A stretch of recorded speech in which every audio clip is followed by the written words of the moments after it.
ఎన్ని మాటలు చెప్పానండి.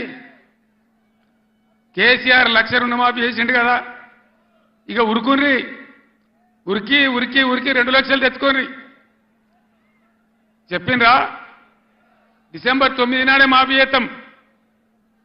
ఎదురైన ఆడవిళ్ళకి 2,500 ఇస్తాం. ఎన్ని చెప్పిండ్రు? ఒక్క మాట అన్న ఖాయం ఉన్నదా?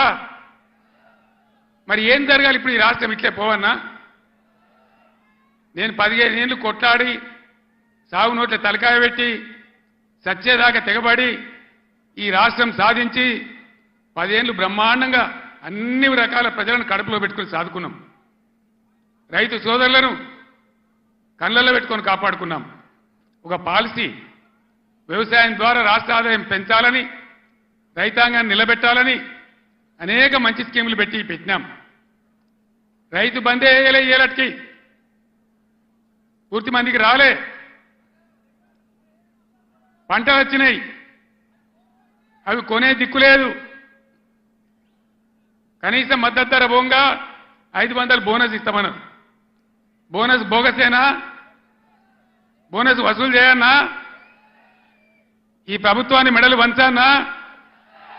వంచాలంటే మేము కొట్టి వంచాం, మీ ఓటు ద్వారానే వంచాలి. సిద్దిపేట వాళ్ళు మంచి దారి చూపించిన హరీష్ నాయకత్వంలో పోస్ట్ కార్డుల ఉద్యమం చేస్తా ఉన్నారు. ఇవాళ ఇక్కడ సంగారెడ్డి ఈ వేదిక నుంచి నేను యావత్తు తెలంగాణ రైతాంగానికి పిలిపిస్తా ఉన్నా.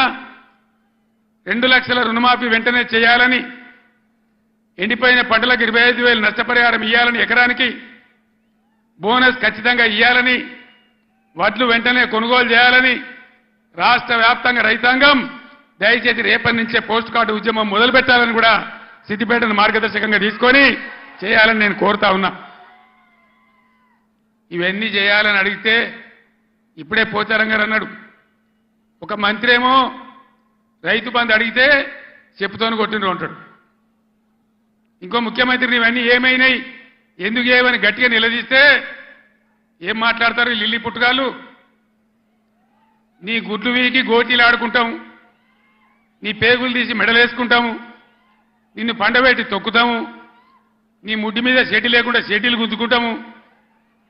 ఇదేనా 10 ఏళ్లలో నేను ముఖ్యమంత్రి ఉన్నప్పుడు ఒక్కసారి ఇటువంటి మాట విన్నారా? ఇంత అగౌరవంగా మాట్లాడినామా? ఇంత అన్యాయం మీ కళ్ళ ముందనే జరగాలనా? దయచేసి ఆలోచన చేయాలి.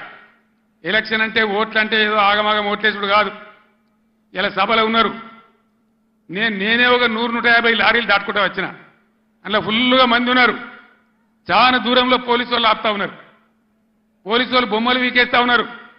నేను పోలీసు మిత్రులకు మనవి చేస్తా ఉన్నా, మీ డ్యూటీ మీరు చేయండి. 10 ఏళ్ళు మేము కూడా గవర్నమెంట్ ఉన్నాం. అమాయకులను బెదిరియడం, కొట్టడం, బీఆర్ఎస్ ఫ్లెక్సీలు బికేయడం, ఇదా మీ పోలీస్ డ్యూటీ? ఇలా మేము కూడా లెక్క పెడతా ఉన్నాం. నేను పోలీసు పేరెత్తంగానే ప్రజలు ఎట్లా మాట్లాడుతున్నారో మీరు చూస్తున్నారు, ప్రజల గోల చూస్తున్నారు. ఇప్పటికైనా మీ అరాచకాలు బంద్ చేయండి, జాగ్రత్త. లేకపోతే మళ్ళా గ్యారంటీగా బీఆర్ఎస్ అధికారానికి వస్తుంది. అప్పుడు మీ గతి ఏమైందో ఆలోచన చేసుకోవాలి.